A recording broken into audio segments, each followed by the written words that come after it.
गिबियावनो बे आलायारन एन्टारटेनमेन्ट प्रेजेन्टेसना फैबाय थानाय दुर्गा फुजायाव हरथामनि हाबाफारि लानानै बे बोसोरनि साबसिन हामसिन बर' सावथुनखौ जोङो सायख'नानै लाबोनाय जादों।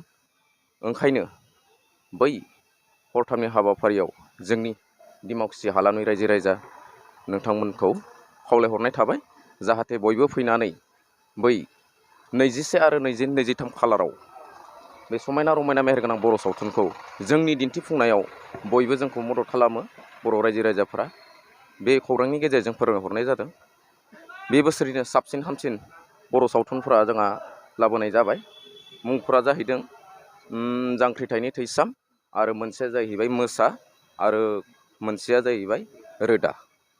ओंखायनो बै हरथामनि हाबाफारियाव बयबो गावबा गावनि गोसो आरो गोरबोजों बयखौबो जोंनि बानजायनायाव बयखौबो फैनानै नायफैनो थाखाय गुरै खावलायहरनाय थाबाय। हेफाजाब आरो थुलुंगानायजोंनो जोंनि बे सावथुना मोजाङै बारलांगोन आरो गासैबो जोंनि फिल्म बानायग्रा सावथुननि प्रडिउसार, डाइरेक्सन खालामग्रा मानगोनां बिथां एक्टर एक्ट्रेस बिथांमोनाबो थुलुंगा मोनथों। बेखिनियावनो जोङो बुंनानै दोनथ'नाय जाबाय।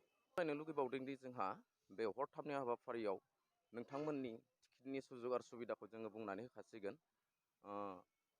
सेथि थाखोआव 80 रां अर्थात 80 थाखा, आरो नैथि थाखोआव 100 रां अर्थात 100 थाखा।